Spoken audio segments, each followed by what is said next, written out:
What's going on, people? Welcome back to Talking Transfers. Make sure you're smashing a like on this video, subscribe if you're new. And it looks like some more news has come out of the Arsenal camp, and a potential exit for Thomas Partey could be on the cards, folks. I don't know how you feel about that, because I'm a bit up and down on it. I don't really know how to feel about it. I think I might have to give it a day to sink in and see where I'm at. But I do have a preferred choice, and my preferred choice would be potentially to keep Thomas Partey and move on the likes of a Jorginho. But let's get into the tweet Ornstein dropped a little bit earlier on, because Ornstein, reliable source, has been dropping news from Arsenal left, right, and centre. It looks like we're going to have a busy window, and it goes as follows: Arsenal and Thomas Partey camp both working on potential exit solutions if suitable opportunity arises for a sale. Interest from clubs in Saudi Arabia and Arsenal considering options would require replacement in addition to Declan Rice pursuit. So there we have it. It looks like both parties, Arsenal and his agents, are trying to find a move for Thomas Partey, which tells me this is more than likely going to happen, to be honest. I think there could be a number of reasons why Arsenal want to move on from Thomas Partey. Could be potentially he's just turned 30, he's got a few years left on his contract. And if we do want to recoup a bit of money for him, now's probably the time to do so and reinvest it back into the squad, because we don't want to be left like we have over a number of years of just basically paying players off and not really getting no value for them when it comes to them leaving the football club. Or it could potentially be Arsenal trying to cut ties with him. As we all know, I'm not trying to get into anything too deep, but there's potential charges and cases around Thomas Partey that, could potentially affect his game time at Arsenal if anything turns out to be a bit of a madness. You know what I'm saying, people? So it could be that reason.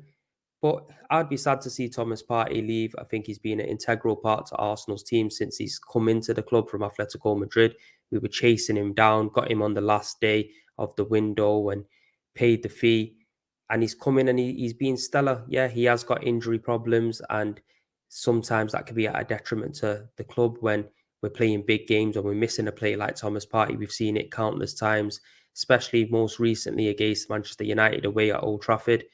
But if I would have said to most of you Arsenal fans at the start of the season or even midway through the season, we're going to be selling Thomas Partey in the summer, I bet most of us would have been absolutely livid, because for me, what he gives the team, especially from midfield, is outstanding. He's got so much composure on the ball. He knows how to pick a pass. He drives forward. He allows space for Granit Xhaka to move forward in and covers very well. If the left wing back is inverting, he will also push out onto the left and cover that position as well. Or he can even drop in towards the back and help cover there as well. So with Thomas Partey leaving, I think that's a lot of versatility going out of the team. But look, we need to just kind of sit back and hope Declan Rice comes through and Lavia comes through. I'm a big fan of Lavia. You know, I've seen him countless of times for Southampton. He's played against us and bossed the midfield. Very strong. He's pacey. He's got a good ball on him. And I love the way he just puts his foot in and gets the tackles in. You get me? That's something that we do need. Having said that, I would have preferred a Casado to him more than anything. But are we going to go out there and spend 100 million on Rice and 100 million on Casado? I just can't see it happening. It should happen, but I can't see it happening.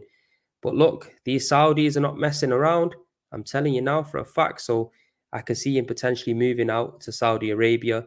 Money talks and bullshit walks. And I think these men are seriously putting the money down at the table. They've already just completed the signing of N'Golo Kanté from Chelsea and the likes of Benzema, El Attihad. I do apologise if I pronounced that wrong, but that's the club that's made them two signings. And they're interested in a whole hoax of players. Some players have said, they're not motivated by money and they're going to be staying at the club that they're at now. For example, Son at Tottenham, there's been links around him moving, but he come out recently and kind of brushed them rumours aside. And likewise with Lewandowski, they went in for him. He's kind of give them the cold shoulder.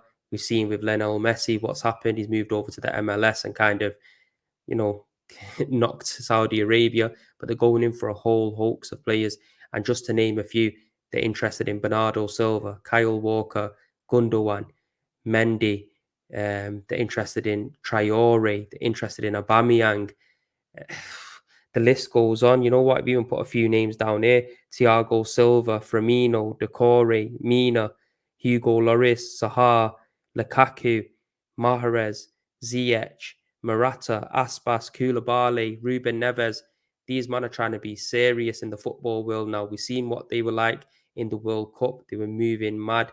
You get me? Stadiums are looking sick, big crowds. And now, potentially within the next 5 to 10 years, if they carry on like this and recruiting players and managers into that league, they could potentially be one of the best leagues in the world. You get me? They've already been trying to get hold of Steven Gerrard, and he's kind of turned them down from what I'm hearing.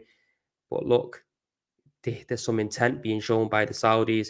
Look, they're more or less coming in and helping Chelsea out and clearing the wages, giving them some money for their players. It's all a mad thing right about now. So I wouldn't be surprised if Thomas Partey does leave the club. I would be saddened by it because, like I just said, he was a very influential player in the club. But sometimes we need to know when to move on from players and whatnot. So that's the news being reported. Make sure you're smashing a like on this video. Stay tuned in as well. And most important of all, subscribe if you're new people. We're close to 6K and I can't do it without you. Peace and love. We'll see you on the next one.